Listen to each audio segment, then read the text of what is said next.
Welcome to પ્રાપ્તિસ kitchen. આજે આપણે સિંગદાણા અને આમળાની ખાટી અને થોડી સ્પાઇસી એવી અનોખી ચટણી બનાવીશું. તો આ ચટણી બનાવવા માટે પહેલાં આપણે એક બોલમાં સિંગદાણા લઈ લઈશું. તો મેં અહીં 3 વાટકા જેટલા સિંગદાણા લીધા છે. તમારે જેટલી ક્વોન્ટિટીમાં આ બનાવી હોય એટલી ક્વોન્ટિટીમાં તમારે સિંગદાણા લઈ લેવાના છે. 1 કપ જેટલા, 2 કપ જેટલા અથવા તો 3 કપ જેટલા. આમાં થોડી વધારે ક્વોન્ટિટીમાં બને છે ચટણી, તો મેં 3 કપ જેટલા લીધા છે.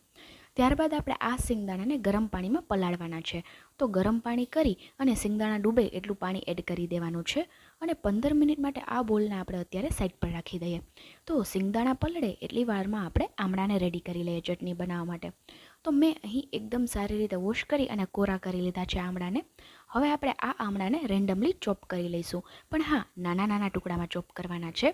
તો બધા આમળાના અંદરના બીજ કાઢી અને નાના નાના ટુકડામાં સમારી અને રેડી કરી લઈએ. તો આ રીતે મેં ઘણી વિન્ટર સ્પેશિયલ રેસિપીઓ મારી ચેનલ પર પોસ્ટ કરી છે. તો પ્રાપ્તિસ કિચનને વિઝિટ કરો, જેમાં તમને અડદિયા, સુખડી અને સાથે સાથે ચમનપ્રાસ અને આવી તો ઘણા બધા અનોખા હેલ્ધી શાકની રેસિપીઓ પણ મળી રહેશે. તો અહીં આપણે પહેલાં બધા આમળાને સમારી લઈએ. આપણે 3 કપ જેટલા સિંગદાણાની સામે 8 નંગ આમળા લેવાના છે. તમારે જો ક્વોન્ટિટી ઘટાડવી હોય તો ઘટાડી શકો છો. સિંગદાણા તમે 1 કપ લ્યો તો 2 થી 3 નંગ આમળા છે તેને એડ કરી દેવા. અત્યારે મેં 3 કપ લીધા છે, તો આ રીતે 8 નંગ આમળાના અંદરના બીજ કાઢી અને નાના નાના ટુકડામાં સમારી લીધા છે. આ બોલને આપણે અત્યારે સાઈડ પર રાખી દઈએ. તો અહીં આમળા સમારાઈ જાય ત્યારબાદ આપણે સિંગદાણાને જોઈએ તો 15 મિનિટ જેટલો સમય થઈ ગયો છે. હવે આપણે આ પાણી કાઢી અને 2 થી 3 વાર ચોખ્ખા પાણીથી સિંગદાણાને ધોઈ લઈએ, જેથી કરી જેટલો પણ ધૂળ અથવા કચરો હોય તો તે બધો અલગ થઈ જાય. તો અહીં સિંગદાણાને વોશ કરી લીધા બાદ આપણે સમારેલા આમળા તેમાં સાથે જ એડ કરી દઈશું. ત્યારબાદ આપણે તેમાં 2 ચમચી જેટલા શેકેલા ચણા, જેને આપણે દાળિયા કહીએ છીએ, તો 2 ચમચી જેટલા લઈ લેવાના છે, જેના ઉપરનો છાલનો ભાગ અલગ કરી લેવાનો છે. ત્યારબાદ આપણે તેમાં તીખાસ માટે 4 નંગ તીખા લીલા મરચાં સમારીને અને 1 ઇંચ જેટલા આદુના ટુકડા એડ કરી લીધા. ત્યારબાદ એમાં આપણે સાઇટ્રિક એસિડ એડ કરીશું, જેનાથી ચટણીમાં ખટાશ આવે છે. તો જો સાઇટ્રિક એસિડ અવેલેબલ ના હોય તો તમે લીંબુનો રસ, 1 લીંબુનો રસ એડ કરી શકો છો, અથવા તો 3 ચમચી વિનેગર પણ એડ કરી શકો છો. મેં સાઇટ્રિક એસિડ 3 ચમચી જેટલું લીધું છે, જે તમને ઇઝીલી કોઈપણ પ્રોવિઝનમાં મળી રહેશે. ત્યારબાદ આપણે તેમાં 1 ચમચી જેટલું નમક એડ કરીશું, એટલે કે સ્વાદાનુસાર નમક એડ કરવાનું છે. ત્યારબાદ આપણે તેમાં સાથે અડધી ચમચી જેટલો હળદર પાવડર પણ એડ કરી દઈશું. તો આ બધા વસ્તુને આપણે સિંગદાણાની ઉપર જ એડ કરવાની છે અને આ રીતે બોલમાં રેડી કરી અને બધું બરાબર મિક્સ કરી લેવાનું છે. તો આ ચટણી ખાટી બને છે. રાજકોટની જે ફેમસ ચટણી છે એ ચટણીને પણ તમે ભૂલી જશો, એવી આ ટેસ્ટી અને ખાટી ચટણી બને છે. તમારે વધારે પડતી સ્પાઇસી કરવી હોય તો તમે લીલી મરચીનો ઉપયોગ કરી શકો છો.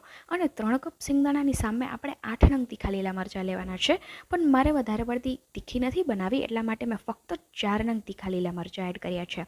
જો તમે 8 થી 10 નંગ તીખા લીલા મરચાં એડ કરશો તો ખાટી અને તીખી એવી આ ચટણી બનીને રેડી થશે.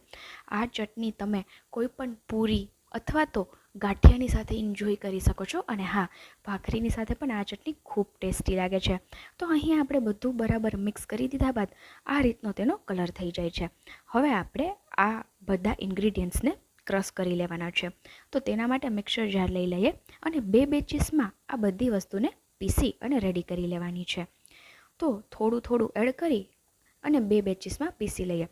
આ બધી વસ્તુને ફાઇન ક્રશ કરવા માટે આપણે તેમાં પા ભાગનું પાણી એડ કરીશું, એટલે કે પા વાટકા જેટલું, 1/4 કપ જેટલું પાણી એડ કરીશું અને પછી તેને પીસી લઈશું. તો બંને બેચીસમાં આપણે 1/4 કપ જેટલું પાણી છે તે એડ કરવાનું છે.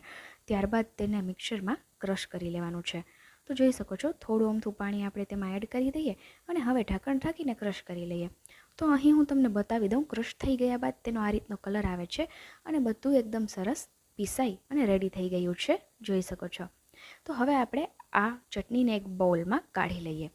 તો અહીં ચટણી પીસાઈને રેડી થઈ ગઈ છે, જોઈ શકો છો. પણ હજુ અહીંયા જ આ રેસિપી પૂરી નથી થતી. આ ચટણીને આપણે સ્પેશિયલ તડકો પણ આપવાનો છે, એટલે કે વઘાર પણ કરવાનો છે. તો એ કઈ રીતે, ચલો એ જોઈએ. તેનાથી આ ચટણીનો સ્વાદ છે તે વધી જાય છે. તો તેના માટે એક વઘારિયામાં આપણે 1 મોટા ચમચા જેટલું તેલ ગરમ કરી લેવાનું છે. તેલ ગરમ થઈ જાય ત્યારબાદ આપણે તેમાં થોડી વસ્તુઓ એડ કરીશું, જેવી કે પહેલાં આપણે 1 ચમચી જેટલી અડદની દાળ લઈ લઈએ. તો ફોતરા વગરની અડદની દાળ લેવાની છે. ત્યારબાદ 1 ચમચી જેટલી રાઈ છે અને સાથે જ આપણે તેમાં 1/4 ટીસ્પૂન જેટલી હિંગ પણ એડ કરી દઈશું. રાઈ એકદમ સારી રીતે કકડી જાય ત્યારબાદ આપણે તેમાં હજુ બીજા ઇન્ગ્રીડિયન્ટ્સ એડ કરવાના છે. તો આ રીતે રાઈ કકડાવા લાગે એટલે ગેસની ફ્લેમ આપણે લો કરી દેવાની છે, જેથી કરી આપણો વઘાર છે તે બળે નહીં. અત્યારે વિન્ટરની સિઝનમાં ગરમા ગરમ ગાંઠિયા અને ભજીયા ને બધું જ ઘરમાં બનતું હોય છે. તો થયું કે વધારે ક્વોન્ટિટીમાં આ ચટણીને બનાવીને સ્ટોર કરી લઉં તો આપણે ગાંઠિયાની સાથે આ ચટણીને ઈચ્છીએ ત્યારે એન્જોય કરી શકીએ છીએ. ત્યારબાદ આપણે તેમાં સૂકા લાલ મરચાંનો પણ વઘાર કરી લઈશું અને સાથે જ આપણે 5 થી 6 જેટલા મીઠા લીમડાના પત્તાનો પણ વઘાર કરી લઈશું. હવે આપણે ગેસની ફ્લેમ ઓફ કરી અને ચટણીની ઉપર આ ગરમા ગરમ વઘારને સ્પ્રેડ કરી લઈશું. તો લો, આજની આપણી એકદમ અનોખી સિંગદાણા અને આમળાની ખાટી અને થોડી સ્પાઇસી એવી ચટણી રેડી છે, જેને તમે તમારા ફેવરિટ ગાંઠિયા અથવા તો ફરસાણની સાથે એન્જોય કરી શકો છો. આવા બીજા અનોખા અને હેલ્ધી રેસિપીના વિડીયો જોવા હોય તો મારી ચેનલને વિઝિટ કરો. અને હા, ઘણા બધા વિન્ટર સ્પેશિયલ રેસિપીના વિડીયો મેં મારી ચેનલ પર પોસ્ટ કર્યા છે, જેમાંના 2 થી 3 વિડીયોની લિંક હું આ વિડીયો પૂરો થાય એટલે લાસ્ટમાં પ્રોવાઈડ કરી દઈશ. તો ચોક્કસથી જોવા.